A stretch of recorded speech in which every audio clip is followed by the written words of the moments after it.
Assalamualaikum warahmatullahi wabarakatuh.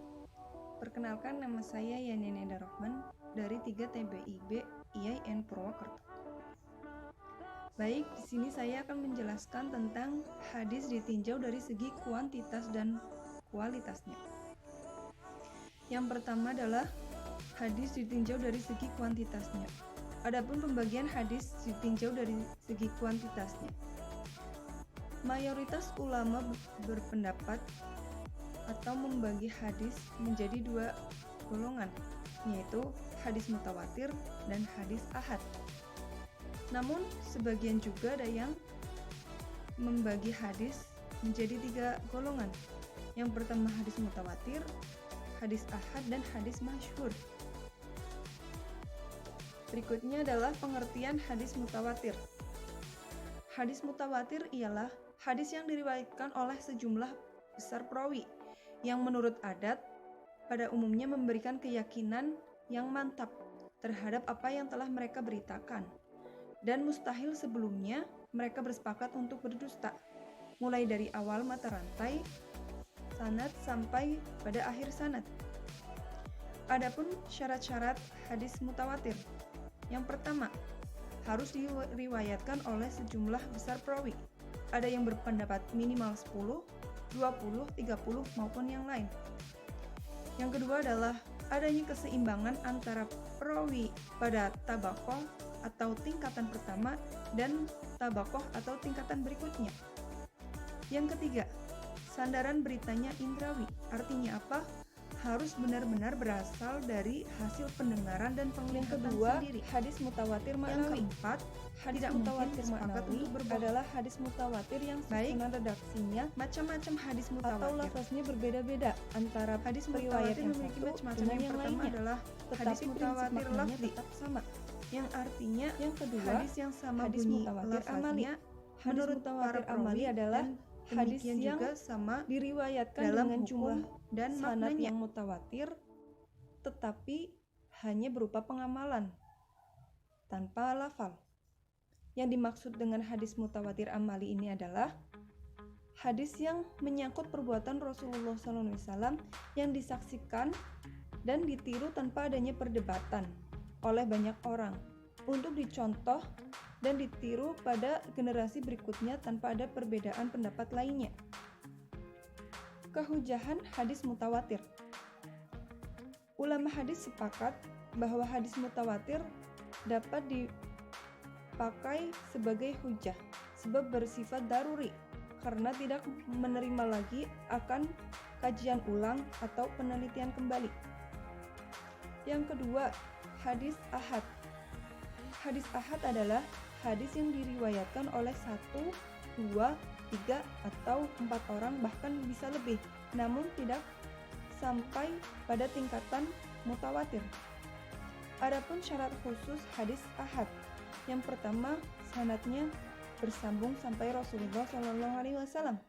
Yang kedua, tidak ada keraguan atau syadz dan tidak ada cacat atau ilas. Yang ketiga, ulama membagi hadis ahad menjadi 2, tidak bertentangan. Yang pertama, hadis masyhur, dan yang kedua, hadis masyhur, tidak bertentangan. Hadis masyhur ialah hadis yang dan kitab umum diriwayatkan oleh 3 sanad yang berlainan rawinya, yang setiap tidak mengalami penambahan sanad maupun matan. Yang kedua, dan yang keenam, masyhur. Bentuk hadis ini adalah hadis dalam menerima khabar oleh kurang dari 3 perawi dalam tingkatannya dan belum mencapai hadis mutawatir. Ulama membagi hadis ghairu masyhur menjadi 2 golongan. Yang pertama, hadis aziz. Hadis aziz adalah hadis yang perawinya tidak kurang dari 2 orang dalam semua tingkatan sanad. Dan yang kedua adalah hadis ghairu mutlak. Hadis ghairu mutlak adalah hadis yang diriwayatkan oleh seorang perawi yang menyendiri dalam meriwayatkannya. Yang selanjutnya adalah pembagian hadis berdasarkan kualitas sanadnya. Berdasarkan kualitas sanadnya, para ulama membagi 3 tingkatan. Yang pertama, hadis sahih. Yang kedua, hadis hasan. Dan yang ketiga, hadis dhaif. Baik, kita akan memasuki hadis sahih. Selanjutnya adalah pembagian hadis sahih. Hadis sahih dibagi menjadi dua, yaitu hadis sahih li dzatihi dan hadis sahih li ghairihi.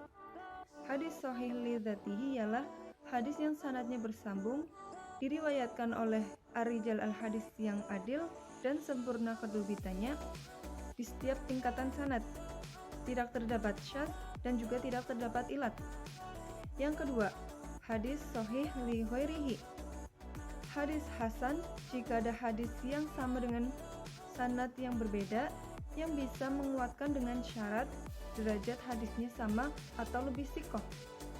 Yang dinamakan hadis li ghairihi karena hadis ini sebenarnya tidak sahih, tetapi naik derajat menjadi sahih karena ada hadis lain yang menguatkannya.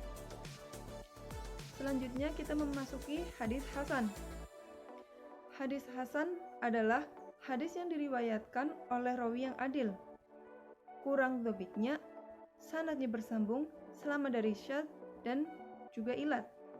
Yang membedakan hadis hasan dan hadis sahih ialah tingkatan kedhabitannya. Yang selanjutnya adalah klasifikasi hadis hasan. Hadis hasan dibagi menjadi dua, hadis hasan li dzatihi dan hadis hasan li ghairihi.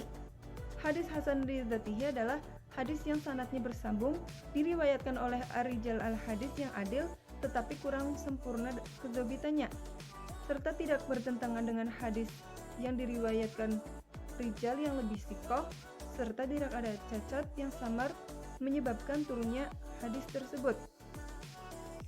Yang kedua adalah hasan li ghairihi. Hadis ini hadis dhaif yang ringan kedhaifannya. Jika ada hadis yang semakna dan hadis yang berbeda, maka hadis dhaif tersebut naik derajat menjadi hasan li ghairihi. Selanjutnya adalah klasifikasi hadis hasan. Hadis hasan dibagi menjadi dua. Yang pertama hadis hasan li dzatihi dan hadis hasan li ghairihi.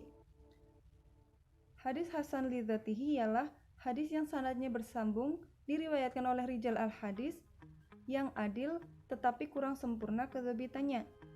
Tidak bertentangan dengan hadis yang diriwayatkan yang lebih sikoh, serta tidak ada cacat dan tidak ada ilat yang menyebabkan turunnya derajat hadis tersebut. Yang kedua, hasan li ghairihi. Hasan li ghairihi adalah hadis dhaif yang ringan kedhaifannya. Jika ada hadis yang semakna dengan hadis yang berbeda, maka hadis dhaif tersebut naik derajat menjadi hasan li ghairihi. Selanjutnya kita memasuki hadis dhaif. Hadis dhaif ialah tidak terpenuhinya salah satu syarat atau lebih dari persyaratan hadis sahih dan hadis hasan. Klasifikasi hadis dhaif. Yang pertama adalah dhaif sebab putusnya sanad. Ini dibagi menjadi selanjutnya adalah klasifikasi hadis dhaif. Dhaif sebab putus sanadnya, yaitu yang pertama ada hadis mursal. Hadis yang putus sanadnya di akhir sanad, yaitu orang yang setelah tabi'in. Hadis mursal dibagi menjadi tiga, mursal sahabi, mursal tabi'i, dan mursal khafi. Yang selanjutnya adalah hadis mu'allaq. Hadis yang terputus di awal sanadnya, satu atau lebih, secara berturut-turut. Yang ketiga, hadis mu'dal. Hadis yang terputus sanadnya, terputus dua atau lebih, secara berturut-turut. Yang keempat, hadis munqati', yaitu hadis yang terputus sanadnya, satu atau lebih, namun tidak secara berturut-turut selain hadis sahabi. Yang kelima, hadis mudalas. Hadis yang menyembunyikan cacat sanadnya dan menampakkan cara periwayatan yang lebih baik. Tadlis sendiri dibagi menjadi tiga, yaitu hadis tadlis isnad, tadlis taswiyah, dan tadlis syuyuh. Yang selanjutnya adalah hadis dhaif dari segi cacat periwayatnya. Hadis dhaif, yang pertama hadis dhaif sebab tidak adil, dibagi menjadi tiga, yaitu hadis maudhu, hadis matruk, serta hadis mungkar. Yang selanjutnya, hadis doif sebab tidak dobit. Hadis ini disebabkan periwayatnya tidak dobit karena memiliki sifat fakhsyu al-holat, su'u al-hifzi, al-ghaflah, kasratun al-awham, mukhalafatun sikot. Hadis yang termasuk hadis kategori ini adalah hadis majhul, hadis mubham, hadis mu'allal, hadis mudraj, hadis maklub, hadis mutarib, hadis syadz, hadis mushahaf, serta hadis muharraf. Mungkin cukup sekian penjelasan mengenai hadis secara dari segi kualitas maupun segi kuantitasnya. Banyak kurangnya, banyak kesalahannya, saya mohon maaf sebesar-besarnya. Wallahul muwaffiq ila aqwamit thoriq. Wassalamualaikum warahmatullahi wabarakatuh.